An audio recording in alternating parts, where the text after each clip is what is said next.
Good evening, friends. Today we are going to study third lesson that is in the supplementary reading portion.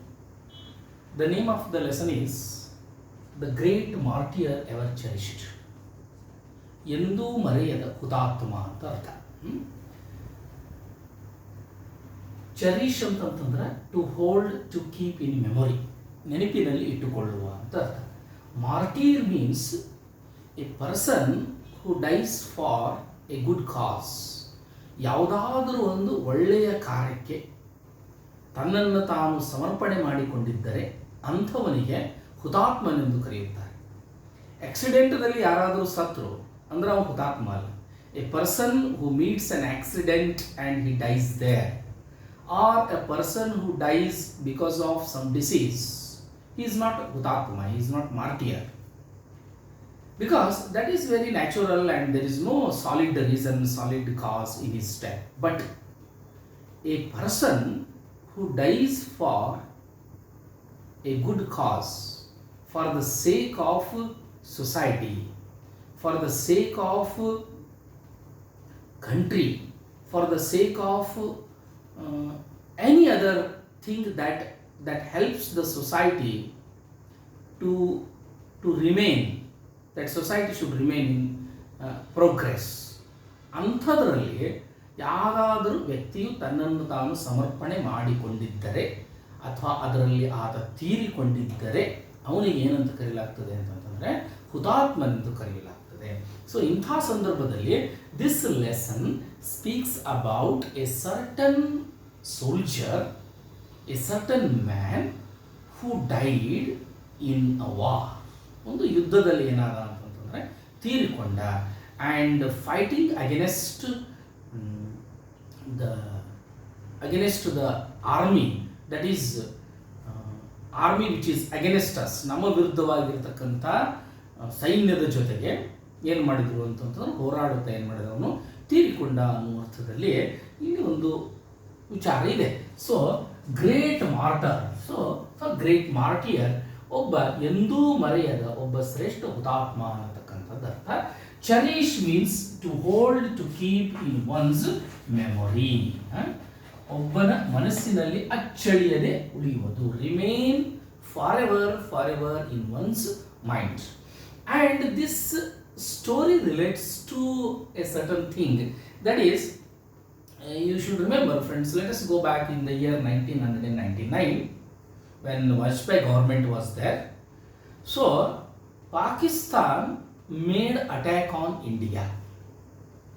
It had snatched or possessed some important areas, that is Kargil sector. So thereby what happened, India unfortunately did not understand what happened with the neighboring country, that is Pakistan. And meanwhile Vajpayee had a few months ago had visited that country and there were good talks. At that time there was a general called General Musharraf who made a very wicked plan, dirty plan, and he wanted to make attack on India, and he made it. So unfortunately, Indian soldiers, brave soldiers, showed their bravery and retreated those soldiers back. So in this case, let us try to understand this conflict had happened between India and Pakistan in the year 1999. So Kargil war, armed conflict between India and Pak, that is called Pakistan. So the war continued for 2 months, 3 weeks and 2 days. So the war continued for 2 months and 3 weeks and 2 days, and India won the battle, or India won the war, and all the soldiers were, Pakistani soldiers were retreated, or they were put away from the very sector. So meanwhile what happened, while fighting, many soldiers, Indian soldiers died, and there was one of them was Hanifuddin. Hanifuddin, here a small brief interest in military and his fight against the Pakistani army is beautifully narrated because that soldier spirit was there in his very very heart. Therefore, today we are going to study a very small sketch of Hanifuddin. Let us see what type of man he was as a soldier, how he contributed his contribution even at the cost of his life, and how he felt for this India. All those things are discussed in this topic. ಅಂದರೆ ಹನಿಫುದ್ದೀನ್ ಎನ್ನತಕ್ಕಂತಹ ವ್ಯಕ್ತಿ ನೆನಪಿರಲಿ, ಕಾರ್ಗಿಲ್ ಯುದ್ಧ ಇದು India ಮತ್ತು ಪಾಕಿಸ್ತಾನದ ಜೊತೆಗೆ 1999ರಲ್ಲಿ ಜರುಗಿತು. ಆಗ ವಾಜಪೇಯಿ ಗವರ್ಮೆಂಟ್ ಇತ್ತು. ಆವಾಗ ವಾಜಪೇಯಿ ಅವರು ಆಗ ತಾನೇ ಪಾಕಿಸ್ತಾನಕ್ಕೆ ಭೇಟಿ ಕೊಟ್ಟು ಒಳ್ಳೆಯ ಸಂಬಂಧಗಳನ್ನು ಬೆಳೆಸಲಿಕ್ಕೆ ಪ್ರಯತ್ನ ಮಾಡತಕ್ಕಂಥ ಸಂದರ್ಭದಲ್ಲಿ ಅಲ್ಲಿರ್ತಕ್ಕಂಥ ಜನರಲ್ ಏನಿದೆ ಮುಷರಫ್ ಅನ್ನತಕ್ಕಂಥ ಪರ್ವೇಜ್ ಮುಷರಫ್ ಅನ್ನತಕ್ಕಂಥ ವ್ಯಕ್ತಿ ಕನ್ಸ್ಪೈರಿ ಅಂದರೆ ಒಂದು ಟೈಪ್ ಕೋರ್ಕ್ ರೀತಿಯಿಂದ ಕುತಂತ್ರ ರೀತಿಯಿಂದ ಭಾರತದ ಪ್ರದೇಶವಾಗಿರ್ತಕ್ಕಂಥ ಕಾರ್ಗಿಲ್ ಸೆಕ್ಟರ್ಸ್ ಅಲ್ಲಿ ಹಿಲ್ಲಿ ಏರಿಯಾಗಳಿವೆ, ದೊಡ್ಡ ದೊಡ್ಡದಾಗಿರ್ತಕ್ಕಂಥ ಪರ್ವತ ಪ್ರದೇಶಗಳಿವೆ, ಅಲ್ಲಿ ಸೈನಿಕರನ್ನು ಹಾಕಿ ಆ ಸಂದರ್ಭದಲ್ಲಿ ನಾವು ಅವರು ಅಟ್ಯಾಕ್ ಮಾಡಲಿಕ್ಕಿಲ್ಲ ಅನ್ನೋ ದೃಷ್ಟಿಯಿಂದ ನಾವು ಅಲ್ಲಿ ಸೈನ್ಯವನ್ನು ಇಟ್ಟಿಲ್ಲ, thinking so. But unfortunately taking that very advantage, what they did you know, Pakistani army possessed some Kargil sector area. ಅಲ್ಲಿ ಮಾಡೋದ್ರಿಂದ ಅವಾಗ ಇಂಡಿಯಾಕ್ಕೆ ಏನಾಯಿತು ಅಂದ್ರೆ ಪ್ರಾಬ್ಲಮ್ ಆಯಿತು. ಸೊ ದೇರ್ ಫಾರ್ ಅಂಥ ಒಂದು ಯುದ್ಧದಲ್ಲಿ ಹನಿಫುದ್ದೀನ್ ಎನ್ನತಕ್ಕಂಥ ವ್ಯಕ್ತಿ ಪಾಕಿಸ್ತಾನಿ ಸೈನಿಕರ ಜೊತೆಗೆ ಯಾವ ರೀತಿ ಹೋರಾಡಿದ, ಯಾವ ರೀತಿ ತಮ್ಮನ್ನು ತಾನು ಸಮರ್ಪಣೆ ಮಾಡಿಕೊಂಡ ಅನ್ನುವ ಅರ್ಥದಲ್ಲಿ ಏನು ಮಾಡಲಾಗಿದೆ, ಈ ಪಾಠವನ್ನು ಕೊಡಲಾಗಿದೆ. Let us say the name of the lesson is the great martyr ever cherished, ಎಂದೂ ಮರೆಯದ ಹುತಾತ್ಮ ಅಂತ ಹೇಳಿ. ಇಂಥದ್ದೊಂದು ಲಿಸ್ಟ್ ಇದೆ, ಬೇಕಾದರೆ ದಯಮಾಡಿ ತಾವು ಗೂಗಲ್ದಲ್ಲಿ ಕಾರ್ಗಿಲ್ ವಾರ್ ಅನ್ನತಕ್ಕಂಥದ್ದನ್ನು ನೀವು ಸುಮ್ಮನೆ ಒಂದು ಹೊಡೆದು ಬಿಟ್ರೆ you can get all the details and who were others who sacrificed their lives for the sake of this country. ಅದನ್ನು ಕೂಡ ನೀವೇನು ಮಾಡ್ಬೋದು ಅಂತಂತಂದ್ರೆ ಚಿತ್ರದಲ್ಲಿ ನೋಡ್ಬೋದು. You better use Google and put the what you know sentence or the word like this Kargil war. Okay, thank you. Now let us see.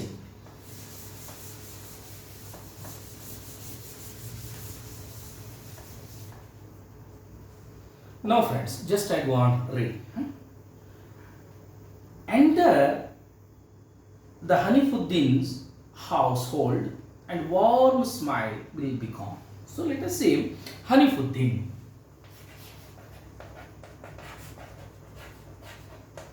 So enter Hanifuddin household ಅಂದರೆ ನೀವು ಈಗ ಹನಿಫುದ್ದೀನ್ ಮನೆಗೆ ಹೋಗೋಣ. ಸಪೋಸ್ ಯು ಎಂಟರ್, ನೀವು ಅವರ ಮನೆಗೆ ಹೋದರೆ, suppose you enter Hanifuddin household, ಅವರ ಮನೆಗೆ ಹೋದರೆ, and warm smile will beckon, ಒಂದು ನಗೆ, ಒಂದು ಬೆಚ್ಚಗಿನ ನಗೆ, ಒಂದು ಸುಂದರವಾದ ನಗೆ ನಿಮ್ಮನ್ನು ಕರೀತದೆ. Beckon means to call. Beckon means what? To call. ನಿಮ್ಮನ್ನು ಏನು ಮಾಡ್ತದೆ ಅಂತಂತಂದರೆ ಕರೀತದೆ. ಹೇಗೆ? Sorry, CKON. Begon means to call. Used to step right in. ಸರಿಯಾಗಿ ನೀವು ಬಲಕ್ಕೆ ತಿರುಗಿದರೆ, when you enter his house or household, just on the very right side you find a certain smile is welcoming. That is giving you call. But that is all the smile can do as it beams from within the confines of a picture frame. ಅದೆಲ್ಲ ಹೇಗಿದೆ ಅಂತಂತಂದರೆ, this is a photo. Here it is suppose our Hanifuddin. That is smile, the portrait is like that. ಅವರು ಒಂದು photo ಹಾಕ್ಯಾರ. ಆ photo ನೋಡಿದ ನಂತರ, ಆ ಪಿಕ್ಚರ್ ಆ ಫ್ರೇಮ್ದಲ್ಲಿ ನೀವು ನೋಡಿದ ನಂತರ, when you see that picture is confined in the frame and that picture speaks to you giving a smile, ನಿಮಗೇನು ಮಾಡ್ತದೆ ಅಂತಂತಂದರೆ ಒಂದು ಸ್ಮೈಲನ್ನು ಕೊಟ್ಟಂತೆ ನಿಮಗೆ ಭಾಸವಾಗುತ್ತದೆ ಅಂತ ಹೇಳ್ತಾನೆ. Confines of a picture frame ಅಂದರೆ ಅಲ್ಲಿ ಯಾರೂ ಇಲ್ಲ, but when you see the picture, when you enter the house, on the very right side you find there is a photo, big photo, and the big photo is giving you a smile. It is calling you with a smile. A mere memory, ಅದೊಂದು ನೆನಪು ಅಷ್ಟೇ.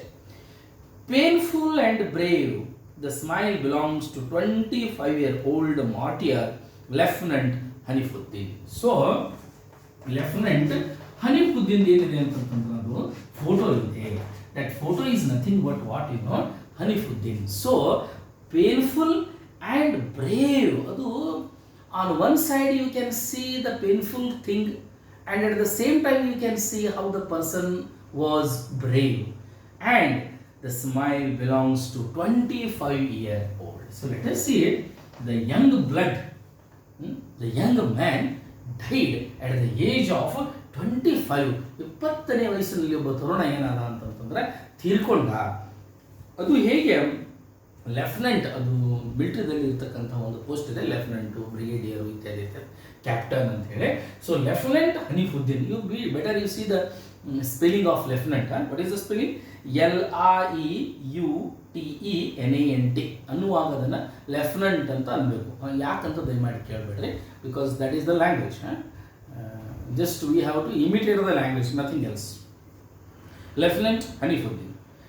As you take a deep breath and try to avoid the pain that comes from knowing of the young life cut short. Let us see, suppose you see that picture, what you can feel. Deep breath.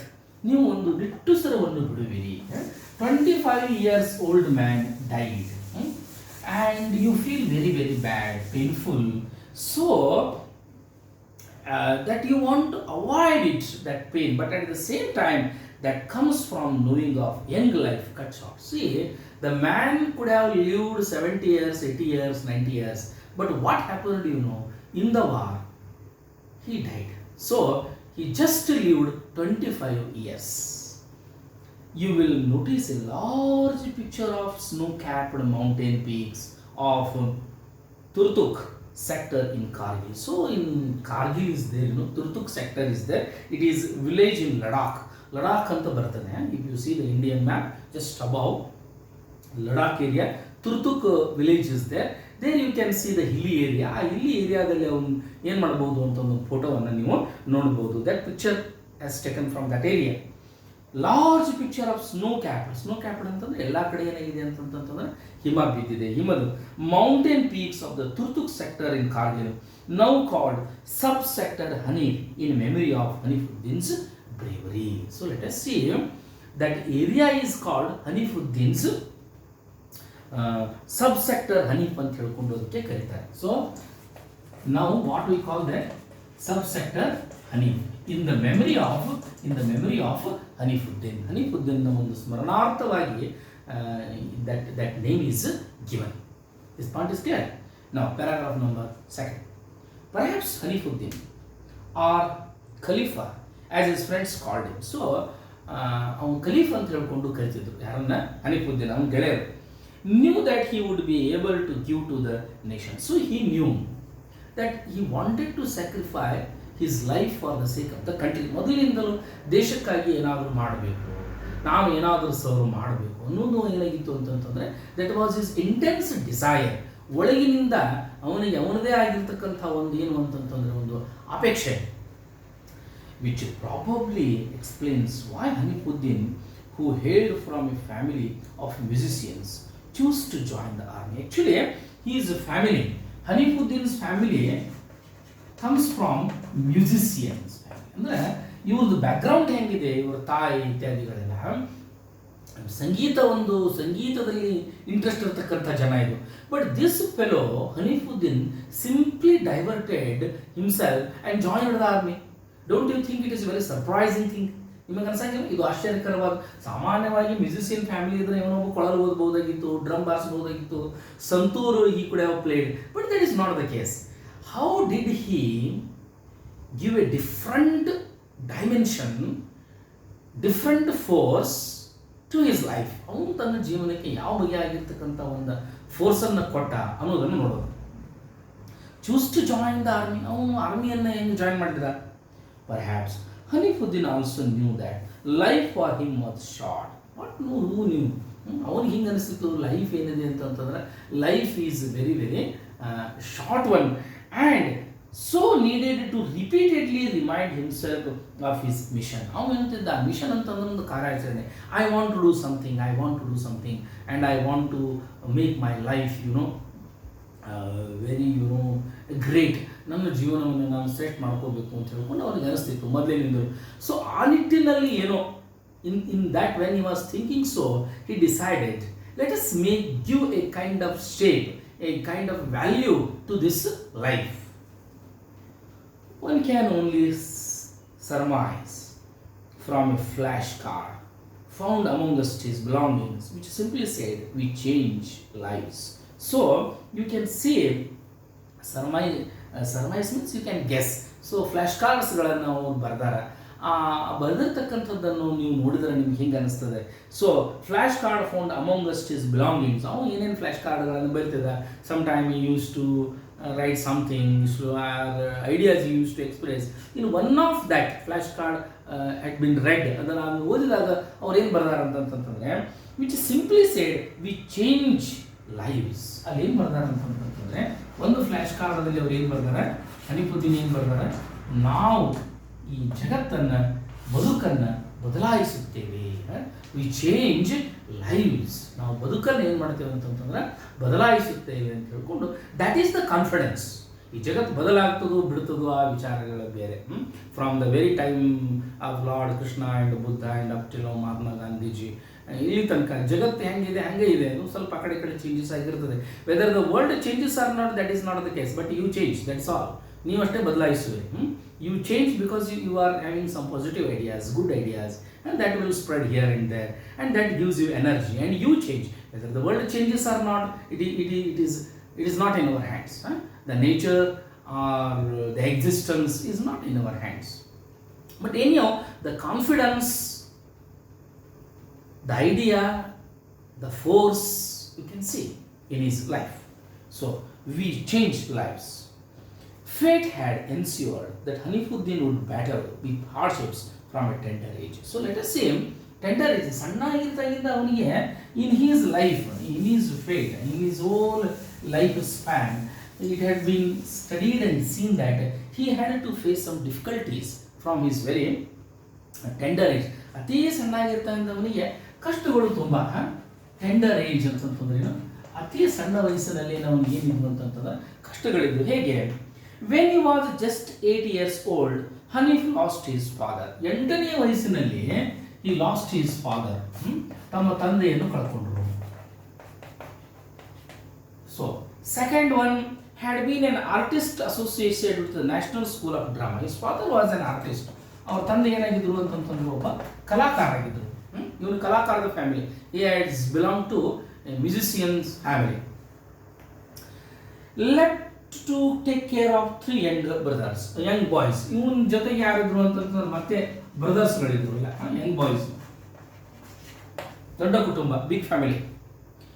Hanif mother Hema Aziz a vocal artist. ಆಮೇಲೆ ಇವ್ರ ತಾಯಿ ಹೇಮಾ ಅಜೀಜ್ ಏನಿದ್ರು ಅವರು ಕೂಡ ಏನಿದ್ರು ಅಂತಂತಂದ್ರೆ ಗಾಯಕಿನೇ. She was also a singer, Hema Aziz ಅಂತೇಳಿ. ನೀವು ಕೂಡ ಬೇಕಾದರೆ ಗೂಗಲ್ದಲ್ಲಿ ಅದನ್ನು ಟೈಪ್ ಮಾಡಿದಲ್ಲಿ you can see that lady, mother of Hanifuddin. ಅವ್ರ ಚಿತ್ರ ನೀವು ನೋಡಬಹುದು. A vocal artist would often have to leave Hanif and his brothers alone. So ಏನಾಗ್ತಿತ್ತು ಮನೆಯೊಳಗೆ, because they are the government servants, you know. Hema Hema Aziz has to go to her work early in the morning. So the whole responsibility was on the very shoulders, that is ಹನೀಫನ್ ಮೇಲೆ ಏನು ಅಂತಂತಂದ್ರೆ ಎಲ್ಲ ವಜೆ ಯಾರ್ದು, of these 3 brothers. So he has to take care of 3 young brothers or young boys. ಅವ್ರದ್ದು ಕಾಳಜಿ ಮಾಡಬೇಕಾಗ್ತಿತ್ತು. So the whole responsibility, little bit responsibility was on the very shoulders of Hanifuddin, because Hema used to go to her work very early in the morning, or very as quick as possible. Hanif and his brothers alone. So ಹಿಂಗಾಗಿ ಪಾಪ Hanif and brothers had to remain alone at home as she travelled with the performance wing of the information broadcasting ministry. So ಇವರು government ಅಲ್ಲಿ ಕೆಲಸ ಮಾಡೋದರಿಂದ, information broadcasting corporation ಇದ್ರ industry ಒಳಗೆ, ಇದು ministry ಒಳಗೆ ಕೆಲಸ ಮಾಡೋದರಿಂದ she has to go, because that is the government work. ಅದು ಗೌರ್ಮೆಂಟ್ ಜಾಬ್ದಲ್ಲಿ ಬಿಡ್ಲಿಕ್ಕೆ ಆಗಂಗಿಲ್ಲ. 1 day or 2 days you can take the leave, all the time you cannot. So the whole responsibility was on the very shoulders of Hanif to look after his young brothers. Recalls Hema Aziz, ಅವರು ಅಜೀಜ್ ಅವರು ಹೇಮಾ ಅವರು ಹೇಳ್ತಾರೆ, I had A touring job and was out very often. ನಾನು touring ಜಾಬ್ದಲ್ಲಿ ಇರಬೇಕಾಗ್ತಿತ್ತು. ಒಂದು ಊರಿಗೆ ಹೋಗೋದು, ಅಲ್ಲಿ ಆರ್ಟಿಸ್ಟ್ಗಳನ್ನು collect ಮಾಡೋದು, ಅಲ್ಲಿ ಸಿಂಗಿಂಗ್ ಇದನ್ನು ಮಾಡೋದು. ಅವಾಗೆಲ್ಲ ಭಾಳ ಸ್ಟುಡಿಯೋಗಳು ಇದ್ದಿರಲಿಲ್ಲ.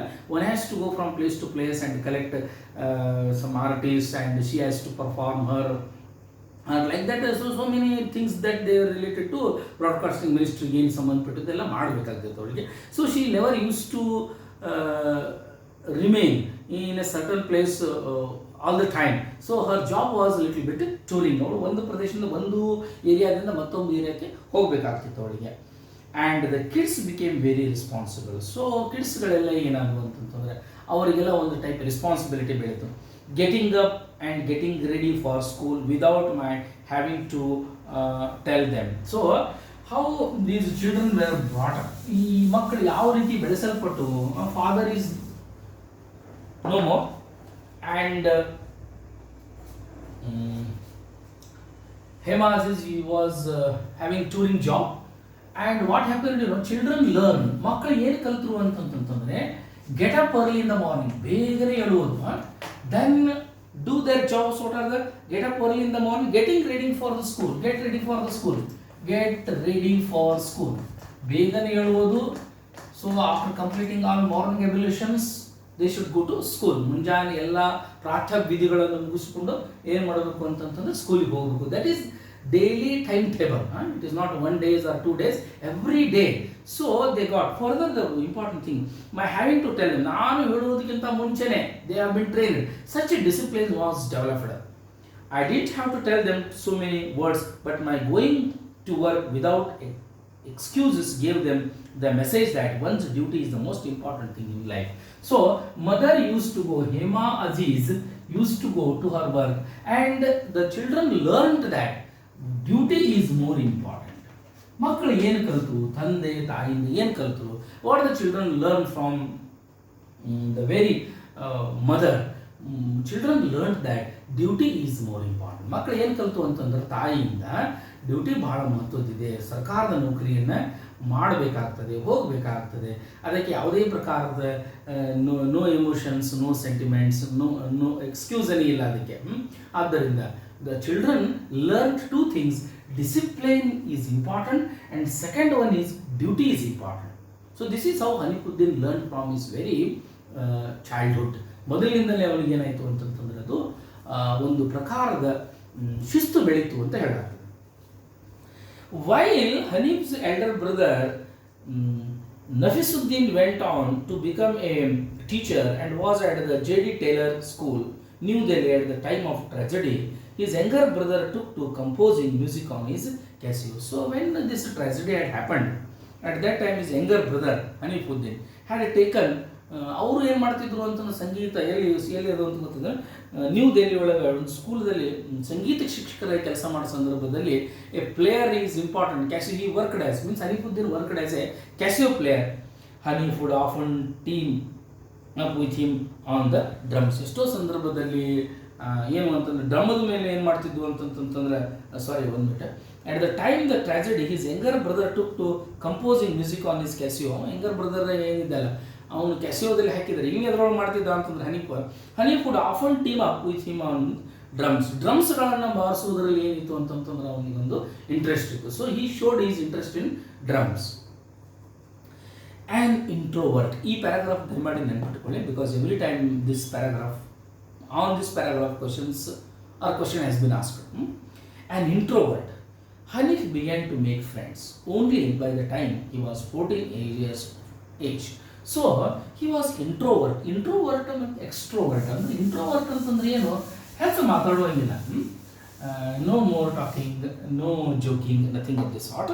So Hanif was introvert. ಅವನ ನೇಚರ್ ಬಗ್ಗೆ ಹೇಳಿದ್ದಾರೆ. He was introvert. Opposite is extrovert. ಅಂದ್ರೆ ಸುಮ್ಮನೆ ಭಾಳ ಹೆಚ್ಚು ಮಾತಾಡ್ತಿರ್ಲಿಲ್ಲ, ಗದ್ದಲ ಹಾಕ್ತಿರ್ಲಿಲ್ಲ, very very silent one. So the word Hanif never use to be so friendly, but that friendship had happened started happening at the age of 14. 14ನೇ ವಯಸ್ಸಿನಲ್ಲಿ ಏನಾಯಿತು ಅಂತಂತಂದರೆ ಅವನು ಗೆಳೆಯರು ಏನು ಮಾಡ್ಲಿಕ್ಕತ್ರು ಅಂತಂತಂದರೆ ಆಗಲಿಕ್ಕತ್ರು ಅಂತ ಅಷ್ಟು ಜನರ ಜೊತೆಗೆ ಏನಾಗ್ತಿರ್ಲಿಲ್ಲ, ಮಿಕ್ಸಪ್ ಆಗ್ತಿರ್ಲಿಲ್ಲ ಅನ್ನೋದಕ್ಕೆ ಪದ ಏನು ಮಾಡ್ಯಾನ. His nature Haneef was introvert. He would often go out of his way to help people because that gave him a certain kind of joy. So he was having helping nature. ಅವನಿಗೆ ಏನಿತ್ತು ಅಂತಂದರೆ ಯಾರಾದರೂ ಕೆಲಸ ಹೇಳಿದರೆ ಅದನ್ನು ಅವ್ನು ಮಾಡ್ತಿದ್ದ. ಯಾರಿಗಾದರೂ ಹೆಲ್ಪ್ ಮಾಡೋದಿದ್ರೆ ತಕ್ಷಣ ಏನು ಮಾಡ್ತಿದ್ದ ಅಂತಂತಂದರೆ ಅದನ್ನು ಪೂರೈಸಿ ಕೊಡ್ತಿದ್ದ. So he was having good qualities helping nature. ಇನ್ನೊಬ್ಬರಿಗೆ ಸಹಾಯವನ್ನು ಮಾಡತಕ್ಕಂಥ ಒಂದು ಗುಣ. Hanifuddin was having a very very good quality that is called helping nature.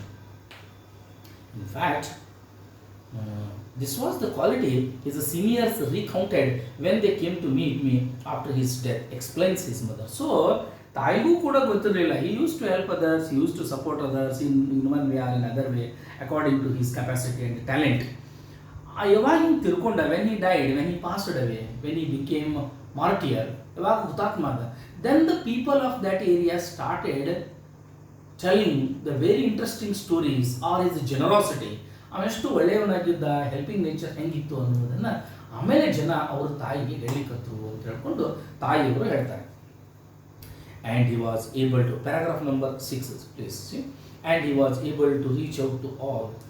Hema mentions that 77-year-old ಅವನು ಎಲ್ಲರಿಗಿಂತ ಏನಾಗಿದ್ದ ಅಂತಂತಂದ್ರೆ ಸ್ವಲ್ಪ he used to think in a very very nice way, not in a miserly way. He was so charitable, so generous, so interesting, and his heart must be throbbing for others. ಇನ್ನೊಬ್ಬರಿಗೆ ಸಹಾಯ ಮಾಡಬೇಕು. So he has reached out all. Hema mentions that a 77-year-old gentleman who paid a condolence visit to the ಹನಿಫುದ್ದೀನ್ಸ್ house. ಹನಿಫುದ್ದೀನ್ ಅವರು ತೀರ್ಕೊಂಡ ನಂತರ 77 years old man, ಸುಮಾರು ಒಂದು 77 ವರ್ಷದ ಒಬ್ಬ ವೃದ್ಧ ಮನುಷ್ಯ ಬಂದ.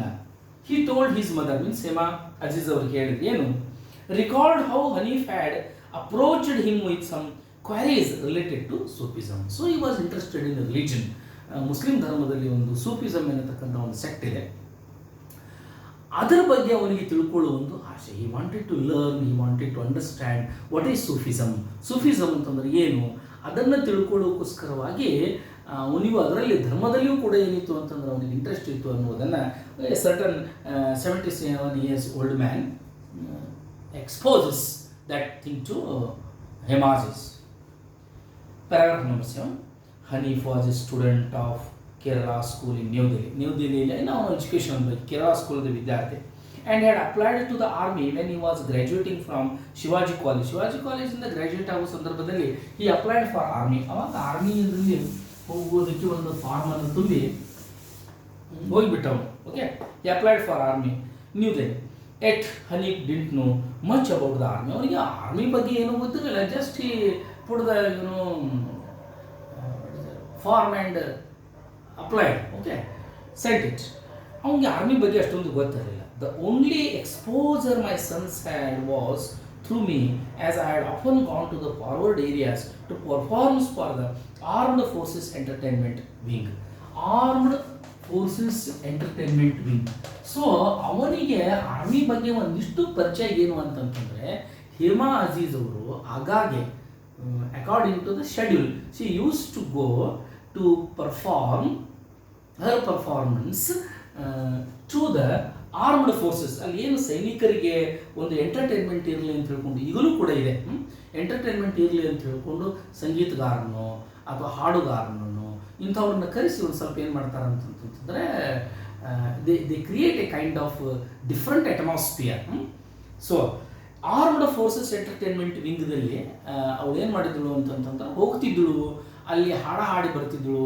ಅಷ್ಟೇ ಅವನಿಗೆ ಪರಿಚಯ. My mother is visiting or going or giving her performance where armed forces entertainment ವಿಂಗ್ದಲ್ಲಿ ಕೊಡ್ತಾಳೆ, ಆ ಸಂದರ್ಭದಲ್ಲಿ ಕೊಡ್ತಾಳೆ ಅಂತ ತಿಳ್ಕೊಂಡು ಅಷ್ಟೇ ಪರಿಚಯ ಅವನಿಗೆ. To performance for armed forces entertainment wing. However, 6 months into the Indian military academy training, the gentle Hanif was changed man. So ಅವನಿಗೆ ಏನಾಯಿತು ಅಂದರೆ he was selected and training was given. ಅವನಿಗೆ ಮಿಲಿಟರಿ ಸೋಲ್ಜರ್ ಟ್ರೈನಿಂಗ್ ಅನ್ನು ಕೊಡಲಾಯಿತು. ಎಲ್ಲೇ Indian military academy. and that the very training made him a very different man. ಆ training ಕೊಡೋದ್ರಿಂದ ಅವನು ತುಂಬ ಡಿಫ್ರೆಂಟ್ ವ್ಯಕ್ತಿ ಆಗ್ಬೋದು ಅವನು. During those days he used to write to me about how tough the training was. ಅವಾಗ training ಹೆಂಗಿರ್ತದೆ, military training ಹೆಂಗದ, it is very tough. Military training ಹೆಂಗಿರ್ತದೆ ಅನ್ನೋದನ್ನು ಹೇಳಿದೆ. It is not a gentle training. The training is very very tough one. So Hanif says or writes, ಬರೀತಾನೆ, ಹೇಳ್ತಾನೆ, ತನ್ನ ತಾಯಿಗೆ ಹೇಳ್ತಾನೆ. So training is very very tough one, and I particularly remember him telling him that they had to take a Masuri bath at midnight. ಅವನು ಏನು ಹೇಳ್ತಿದ್ದ, ಇಲ್ಲಿ ನೆನ್ಪಿಟ್ಕೊಳ್ಳಿ, ಮಸೂರಿ ಬಾತ್ ಅಂತ ಹೇಳ್ಕೊಂಡು.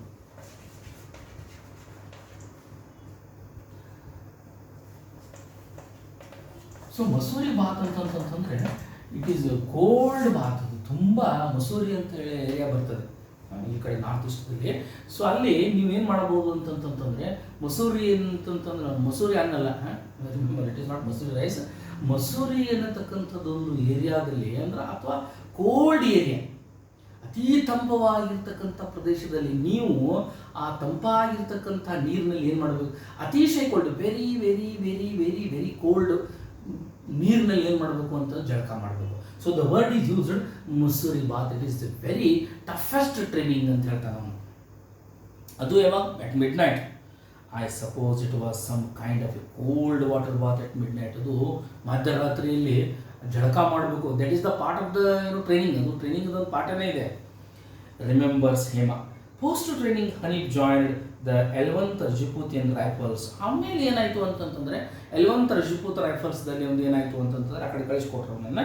And was posted at Jaipur, ಮೊಟ್ಟ ಮೊದಲನೇದಾಗಿ ರಾಜಸ್ಥಾನದ ಜೈಪುರದಲ್ಲಿ. ಆ್ಯಂಡ್ ದೆನ್ ಆ್ಯಟ್ ಸಿಯಾಚಿನ್ ಪರ್ವತಗಳ ಮೇಲೆ, ಅಂದರೆ ಇವಾಗ ಪಾಕಿಸ್ತಾನ್ ಚೀನಾ ಬಾರ್ಡರ್ ಇದೆ ಅಲ್ಲಿ, ಸಿಯಾಚಿನ್.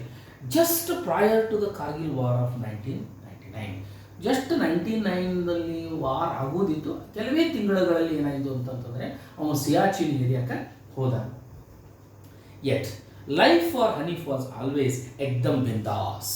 ಸೊ ಜೀವನ ಹೆಂಗಿತ್ತು, ಈ ವಾಸ್ ನಾಟ್ ಸೀರಿಯಸ್, ಎಕ್ದಮ್ ಬಿಂದಾಸ್, ಅತ್ಯಂತ ಆನಂದ ರೀತಿಯಿಂದ. He dabbled in art. ಒಂದು ಸ್ವಲ್ಪ ಅವನಿಗೆ ಆರ್ಟ್ದಲ್ಲಿ, ಕಲೆಯಲ್ಲಿ ಏನಿತ್ತು ಅಂತಂದರೆ, he was little bit very expert, and sketched very well. ಅವನು ಚೆನ್ನಾಗಿ ಚಿತ್ರಾನ ತೆಗಿತಿದ್ದ. Made beautiful cards out of waste material. ಏನಾದರೂ ವೇಸ್ಟ್ ಮಟೀರಿಯಲ್, ಕಾಗದ ಇತ್ಯಾದಿ ಇದ್ದರೆ ಅದನ್ನು ಏನು ಮಾಡ್ತಿದ್ದ ಅಂತಂತಂದರೆ, ಒಂದು ಟೈಪ್ ಸ್ಕಿಲ್, ಒಂದು ಆರ್ಟಲ್ಲಿ ಏನು ಮಾಡ್ತಿದ್ದ ಅಂತ ಪ್ರೊಡ್ಯೂಸ್ ಮಾಡ್ತಿದ್ದ, ಓಪನ್ ಮಾಡ್ತಿದ್ದ ಅವನು. Read a great deal and loved playing the drums. ಅವನಿಗೆ ಕೆಲವು ಪುಸ್ತಕಗಳನ್ನು ಓದ್ತಿದ್ದ. And he was very interested in playing the drums. ಅವನಿಗೆ ಡ್ರಮ್ಸ್ಗಳನ್ನು ಬಾರಿಸೋದು ತುಂಬ ಇಷ್ಟ. Which is why the officers at the Raj Rips, as the army termed as Rajputian rifles, made him get all the instruments from Delhi and from the music group now called Hanif 7. So ಇವಾಗ ಏನಾಗಿದೆ ಅಂತಂತಂದರೆ, he was very much interested, and all the soldiers used to involved in that work, in that entertainment. So the officers also had got some drums or some musical instruments, and in their leisure time, all the soldiers, including Hanif, they used to entertain themselves. So right now, after his death, the name is given. What is that? Called Hanif 7 ಅಂತ ಹೇಳ್ಕೊಂಡು ಅದಕ್ಕೆ ಕರೆಯಲಾಗಿದೆ. ಆ drum ಏನೊಂದು ಅವನ ಹೆಸರಿನಲ್ಲಿ ಏನು ತಂದಿತ್ತು, ಅದಕ್ಕೆ ಡ್ರಮ್ 7, ಹನೀಫ್ 7 ಅಂತ ಹೇಳ್ಕೊಂಡು